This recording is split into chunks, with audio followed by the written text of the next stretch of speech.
Hey, hi, how you doing, everybody? My name is Kelly Lozano, and I'm here today and always to be your empowerment guide for you to reignite your life, to live the life you've always dreamed of. It's my thing. It's my thing. My thing is to help and encourage women to live the life that they've always dreamed of. I've had some wonderful experiences of working with women and seeing them do magnificent and awesome things in their life. And I am here to help you along the way as well. Today, I want to talk about one of my most awkward but yet favorite topics, and that is the topic of starting over. Now, we all have times in our lives when we have to start over. A couple of my things in my life that has happened that I've had to start over on have been a divorce or two, and a loss of a loved one, a loss of a job I didn't like, a loss of a job I loved, and a time in my life when I decided to sell a small business that I had and to branch out and do other things. Every single one of those starting overs was not an easy task. It was awkward. It was hard. It was time of self-doubt. It was time of feeling defeated. It was time of even moments of shame and hardship and financial hardship, and all of those things come into play when we are starting over. Now, I want to give you today 3 quick tools to take with you if you're starting over. If you have a friend that's starting over, something that can help them along the way. Number 1, breathe. Okay? Just breathe. And I know that might sound like super simple and super easy, but here's the thing. Our breath is our life. And something that works really, really well for me in meditation and in moments where my heart is beating out of my chest. You've had those moments, and that is just to stop and not to breathe, but to tune into my breath. So I become very aware in anxiety moments of my breath. I stop and I just feel and hear myself breathe. Just try it. Just try it. It will work, and it will be a tool that you will use. So besides breathing, what other tool can we use when we're starting over? The biggest movement piece of this is to get yourself a job. So if you are starting over because you lost a job for whatever reason, don't wait too long before you get out and get another job. Now, you might be saying, yeah, I need the job for money, but really, you need the job for so much more than money. Money helps, for sure, but you need the job because you need to get moving, okay?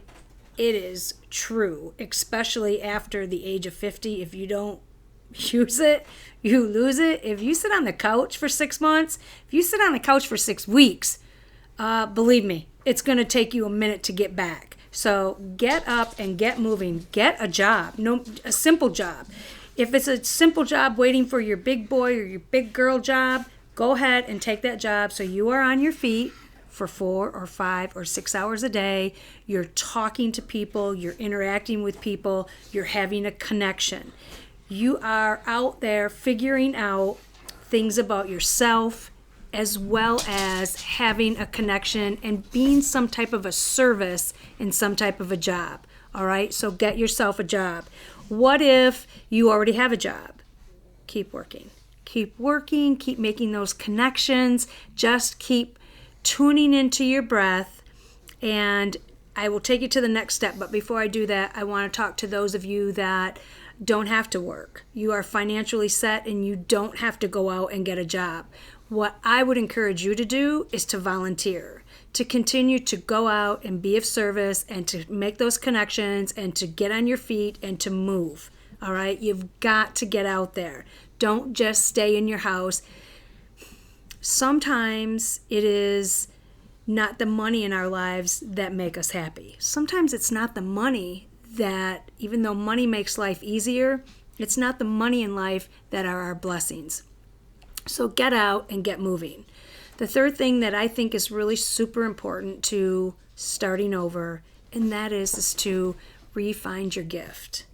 So you're in a place where you're starting over, you're stuck, you're frustrated, it's awkward, you don't know what to do, you don't know where to start. Maybe you're going through a situation with a relationship, maybe you're retired and you're trying to figure out what's next in your life, and you need to find out what's going to bring you passion and what's going to bring you joy.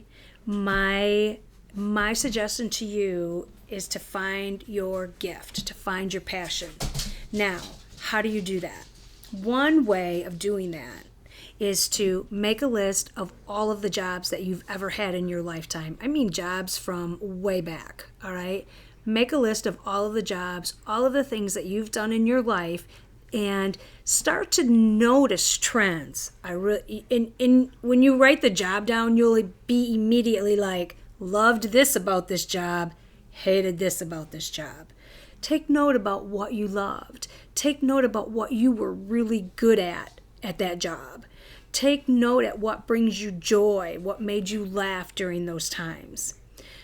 Also take note of the values that took place during that time. What was important to you? What stood out as a value, time management. And the other thing is that I think that it's important to know this. I wrote this down and I want to share it with you. It's important to know this about your gift. As you're looking through your list, and you might be saying, I don't have a gift. You have a gift. You have a gift. You have something that you're really good at. You have something that you love to do that people would point out and say, she's really good at that. You have that. You've either buried it, you've stopped believing in it, you let someone snatch it from you, you let someone believe, you let someone else make you believe that your gift wasn't something that you were good at. You gave up on it. You took another path and it didn't work out. That's okay. That's a confirmation that your gift is your gift. So do that. So take time to reconnect, find that gift. And here's the thing. So you might be saying, okay, Kelly, so what happens next? Stop worrying about what happens next. If you can do these three things, if you can breathe, if you can tap into your breath, the thing that gives you life, if you can keep moving, keep connecting, keep serving, and if you can find your gift, if you can find something that makes you hum, something that is your passion, you're going to know your next step, all right? You're going to know your next step. Step out in joy, step out in faith, just step out. Okay, step out. When I say step out in joy, that might sound kind of weird, but you have to feel good. You have to fake it till you make it, all right? So just find joy somewhere, somehow. Feel good. Be totally satisfied, even when you're not, and let those things attract to you. Let that feeling attract other things that make you feel that way to you, okay? Alrighty, that's it for today. You've got your you've got your 3 free tools. Go out there and make it happen. The best of luck to you. You can do this. It's not too late to make your dream come true. You're not too old. It is still out there. Go get it. Hey, if you want more tips, subscribe. Take care.